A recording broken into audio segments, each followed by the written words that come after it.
Welcome back. I'm Raymond Dahlman, President of DSA Financial Group, and this is the weekly wrap-up for April 30th, 2021. I hope everyone had a fantastic week out there. Astros had a pretty good series versus the Mariners. They took 3 out of 4, so looks like they're getting back on the right track. So got my Astros gear on right now. So anyway, so like I said, hope everyone had a good week. The weather here in Colorado went from warm last weekend to snow on Wednesday to it's back now in the 70s. So typical weather for this time of year. So anyways, let's go ahead and dive into the market. Let's see how it did over this last week.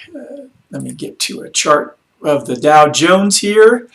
Dow Jones started out the week at around 3,400 and it's finished at 33.8. Let's see, down about 0.5%. Let's take a look at the S&P 500. Very similar chart. Looks like it started about 41.79 and we finished off at about 41.81. So just a smidge up. The NASDAQ, again, looks like it was down a little bit for the week. Looks like it's going to finish about 0.82 down. The Dow Utilities finished pretty flat. It kind of dipped during the middle of the week, but looks like it was flat. And then the transports looks like had a much better week than the other portions of the index, up about 1.25. So as far as the major indexes, they looked, not good, not bad, kind of just that medium porridge, if you're using the Goldilocks analogy. Let's see how gold did this week. Gold was, looks like it was down about 0.5%. Silver looks very similar, about 0.5%. Bitcoin had a bit of a dip last weekend. It looks like it's going to finish up for the week about 5%. So those are your commodities and major indexes. So again, not too terrible. Let's go ahead and look at some of the economic numbers that came out. Jobless claims. Looks like the actual number was 553,000 filed for unemployment in the last week. Forecast was 549. Pretty close. Let's look and see. Last week's numbers were revised up to 566 from 547. Still below the forecast, but it was a little worse than the original number.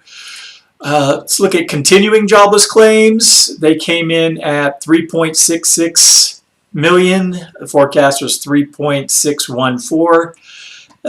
Again, off by about 50,000. Previous number came in at last week's was 3.674 and was revised down to 3.651. So it's a little bit of positive news there. And the Fed this week came out with their rate decisions. They're keeping rates at 0.25%. And if you look here, going back over the last 5 years, you can see how rates had started to climb, going up into the end of 2019. And once things fell apart last year, they moved it back down to 0.25%. We could go out to a much longer chart, and you can see going back to the 80s, interest rates again were much higher. They were kept low, basically all the way through the Obama administration up till about 2015, late 2015, early 2016, and then they started to climb again. So would like to see some normalization of interest rates. I know it does put a lot of strain on those who are investing in bonds and CDs. It mostly affects your older clients. But so like I said, I would like to see that normalize. Keeping rates at or near zero, I think will just continue to inflate this bubble in the market, and when it pops, it isn't going to be real great. So, alrighty, so I'm gonna go ahead and I wanted to talk about this article that I saw from Bloomberg this week. You may have already started to see some of these shockwaves go through the economy. But this is titled, "The Grocery the grocery price shock is coming to a store near you. And what they're talking about here is, the costs of, raw materials, and, for, grains and corn and your basic crop staples are, increasing quite a bit. Why is that? We've had droughts in parts of the world, even here in the United States, and China is gobbling up much of that demand. Right here it says that corn prices have doubled in the past year, while soybeans are up 80% and wheat is up 30%. So, those are, the main primary, parts of our food system, and whether or not it's feeding animals to then, slaughter and have for meat later, or, the grains that go into your cereals or flour, all those things are getting more and more expensive, which is going to have a ripple effect through the economy. So if you use the analogy of like throwing a stone into a pond, that you may not see it immediately, but eventually those ripples are going to come out and hit you too. So. And so, like I said, this is probably my biggest worry right now. It's something that's hard to plan for from a financial planning perspective. What is food going to cost, especially when we've had so much dollar creation over the last year? What is the impact of that going to be on, our trips to the grocery store, and then that, trickle down effect out into the rest of the economy. So this is something that I am quite concerned about, especially coming out of a self-induced recession or downturn. I have a bad feeling about this, to quote Han Solo. So anyways, and then the last thing I wanted to talk about, this is going to be kind of a shorter wrap up for the week. I did want to talk about, I didn't watch all the State of the Union. I saw some bits and pieces, but part of it really got under my skin when Biden was talking about how the people aren't paying their fair share when it comes to taxes, and that's just complete bullshit. The man is a fucking liar, and it really pisses me off to see politicians use that kind of language, as far as those of us who pay taxes are somehow the bad guy and not contributing enough. This is an Excel spreadsheet of the tax returns for the 2018 tax year. It's the most recent one that's available from the IRS website. And in that tax year, there were 153 million tax returns that were submitted, for a total of just under 9 trillion in taxable income, generating 1.6 trillion in tax revenue for personal income taxes. Well, if you look to see who the percent of total returns, people making over 100,000 made up 19.31% of all tax returns, 100,000 and up.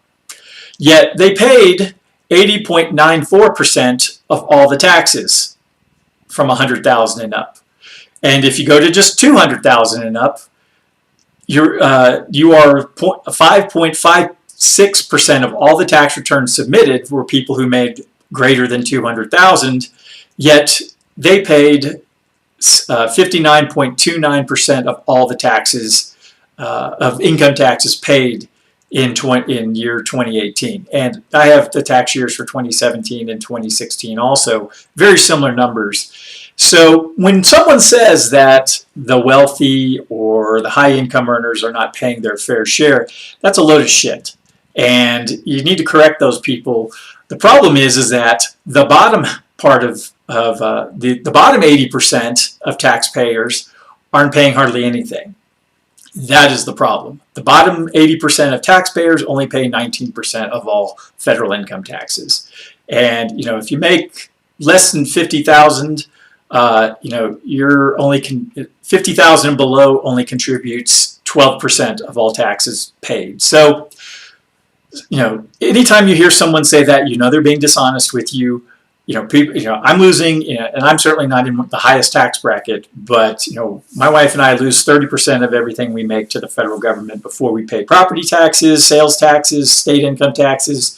So it's like the more money we make, the more successful we are, the more punished we are in the end. And then to then hear that we are somehow the bad guys because we don't want to have to pay more in income tax, I find that very disrespectful. So just wanted to set some people straight. I know a lot of people believe this bullshit that comes out of politicians' mouths, but if you want to argue with me about the facts, I'll be happy to go over the numbers with you and share this spreadsheet with you. Like I said, I pulled it directly from the IRS, so these are their numbers. I'm just using them back in their face. So sorry I got a little hot about that, but I'm getting robbed every year, and I'm at a point where I might just stop paying my taxes just because I do wonder if the Republic is going to last more than another year or two with a lot of the problems we're dealing with. So hope everyone has a good weekend. I didn't mean to get too hot and bothered about that subject, but being robbed is something that I do have a real problem with. So, but like I said, hope everyone has a great weekend. The Astros are headed to, I guess they already are in Tampa for the weekend series. Let's hope that they take at least 2 out of 3 from the Rays, and forget where they're heading next, maybe Boston. So, but I'll be back on Monday with the weekly economic update and any other news that may have occurred over the weekend. So have a good one. Take care, and if you need anything, just give me a call. I don't have any plans to be anywhere this weekend, so if you need something, give me a call or shoot me an email. I'll be here. Bye-bye.